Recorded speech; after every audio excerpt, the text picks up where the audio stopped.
Baik, bismillahirrahmanirrahim. Assalamualaikum warahmatullahi wabarakatuh. Ini saya orang ketiga dari RRT akan menyampaikan beberapa pandangan kami bertiga termasuk solusi.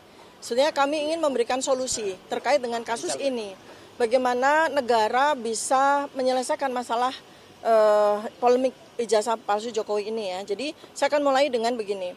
Jadi kami sebagai akademisi, kami memandang bahwa perkara dugaan ijazah palsu Jokowi ini muncul dari perbedaan kajian, analisis publik, dan dinamika ruang pengetahuan.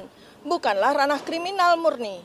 Aktivitas ilmiah selalu berangkat dari pertanyaan masyarakat, keraguan metodologis, dan upaya memahami realitas secara lebih dalam.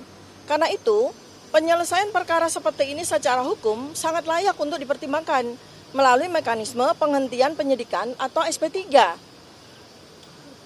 Diskusi kami dengan tim penasehat menunjukkan bahwa tidak terlihat adanya unsur kriminalisasi apapun, unsur pidana apapun, dan tidak ada kerugian material apapun yang terukur. Dan subjek perdebatan lebih dekat pada wilayah akademik ketimbang kriminalisasi. Dari sudut pandang politik negara, langkah demikian juga membuka ruang stabilitas sosial, mencegah polarisasi berkepanjangan, serta menjaga wibawa institusi penegak hukum di masa ketika publik membutuhkan ketenangan dan kepastian. Kami juga ingin menegaskan bahwa negara modern hanya dapat maju bila memberikan jaminan kuat terhadap kebebasan akademik. Ilmu pengetahuan tidak boleh dikerdilkan menjadi perkara kriminal. Kritik ilmiah betapapun tajamnya adalah bagian dari fungsi akademisi untuk menjaga kesehatan demokrasi. Seluruh dunia akademik berdiri atas prinsip bahwa penelitian, penilaian kritis, dan publikasi ilmiah harus dilindungi sebagai kontribusi kepada bangsa, bukan ditakuti sebagai ancaman. Pandangan ini kami sampaikan bukan untuk kepentingan pribadi, tetapi sebagai penegasan bahwa tanpa ruang aman untuk berpikir, negara akan kehilangan fondasi kemajuannya sendiri. Dalam kerangka mencari penyelesaian yang lebih besar dan lebih beradab, kami menawarkan suatu pendekatan yang dikenal dalam kajian politik sebagai Marcos Way. Pendekatan ini menempatkan kemanusiaan sebagai pilar penyelesaian. Dalam berbagai negara, ketika tekanan publik terhadap seorang mantan pemimpin mencapai titik yang sangat tinggi, negara memilih memberikan ruang pemulihan, bukan konfrontasi.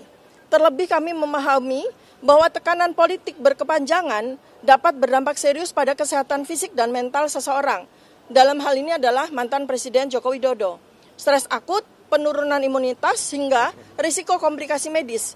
Karena itu, menyediakan jalan keluar berupa kesempatan untuk menjalani perawatan medis di luar negeri dapat menjadi solusi yang elegan dan manusiawi. Ini yang kami tawarkan. Pendekatan seperti ini memungkinkan dua hal sekaligus berjalan. Di satu sisi, negara menjaga ketenangan publik dan menghindari eskalasi konflik. Di sisi lain, pihak yang bersangkutan tetap mendapatkan ruang penghormatan dan perlindungan kesehatan. Inilah pilihan penyelesaian yang tidak merendahkan siapapun, sekaligus membuka jalan bagi negara untuk memfokuskan energi pada masa depan dan agenda pembangunan. Tiga gagasan ini kami sampaikan di dalam forum yang sedianya kami hadir, Komisi Percepatan Reformasi Kepolisian ini, sebagai sebuah pandangan intelektual dan akademisi.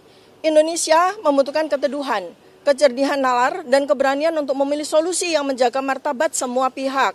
Sebagai akademisi, tugas kami adalah menawarkan perspektif yang luas, bukan menghakimi, dan membantu negara melihat jalan yang teduh, bukan memperkeruh keadaan. Dan selama bangsa ini masih membutuhkan pemikiran jernih, kami akan menjalankan fungsi itu dengan penuh tanggung jawab dan kehormatan. Salam takzim dari kami, Dr. Roy Suryo, Dr. Ismon Syanipar, dan Dr. Tifauzia Tiasuma.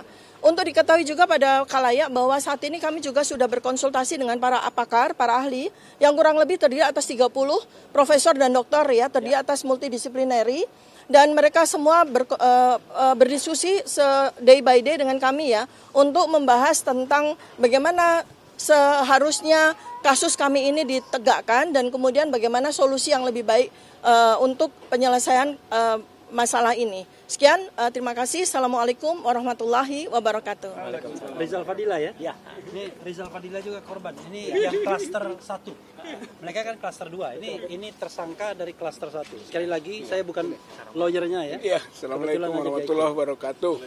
Yang pertama adalah bahwa masyarakat kan meragukan komposisi tim percepatan reformasi dengan adanya Tito Karnavian, Listio Sigit, gitu kan, Idham Aziz dan Otto Hasibuan.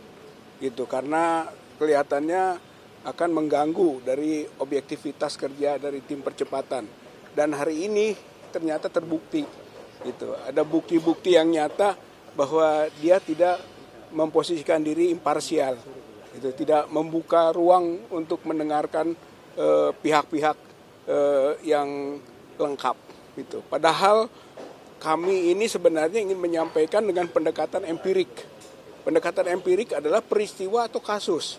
Dari kasus akan ada nanti solusi dan rekomendasi bagi pihak tim percepatan reformasi gitu kan, untuk menggambarkan bahwa pihak kepolisian itu tidak objektif, melakukan pekerjaan tidak profesional gitu kan, berdasarkan atas kasus yang dihadapi, baik klaster 1 yang dijadikan tersangka yaitu TPUA maupun klaster 2 Roy, Rismond, dan Tifa. Saya kira itu masalah pokoknya. Dan yang paling penting sekali lagi terakhir adalah bahwa sebenarnya gitu kan, kalau saja didengarkan dengan baik, maka akan ada solusi bagi tim percepatan reformasi. Saya kira. Terima kasih mereka, karena saya menganggap ini apa-apaan.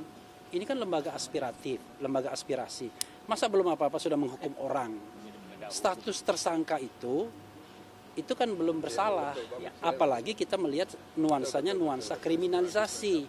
Justru kita ingin mengadukan kasus ini kepada Komisi Reformasi ini agar mereka paham, masa yang begini ini 12 tahun ancamannya kan sampai ya kan.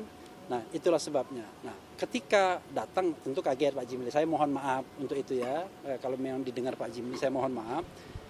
Lalu rupanya dikasih pilihan, apakah keluar atau duduk di belakang. Rupanya mereka memilih keluar, mayoritas ya, memilih keluar. Karena mereka memilih keluar, kita sebelum masuk sudah solidaritas.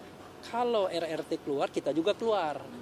Makanya beberapa di antara kita, Mas Edi yang mestinya ngomong soal jin buang anak, keluar.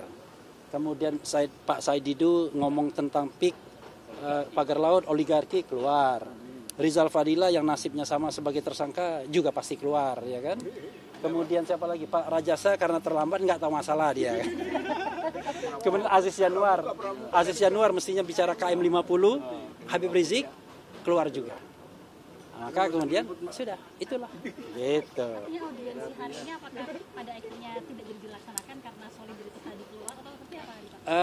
Ada beberapa yang tetap bertahan, terutama yang forum Purnawirawan TNI, sama ada teman civil society itu. Jadi ya kira-kira 2 komponen yang bertahan. Ada Habil Marati juga tadi keluar juga. Jadi mayoritas keluar dengan temanya masing-masing. Karena bagi kita the main isunya kan di RRT. Kalau RRT keluar ya kita sudah kehilangan rohnya jadinya untuk menyampaikan ini. Dan tapi alhamdulillah tadi Dr. Tifa dan teman-teman juga sudah menyampaikan Jokowi's White Paper dan juga sebentuk surat cinta kepada 11 komisioner. Isinya nggak tahu saya. Dr. Tifa yang akan melanjutkan.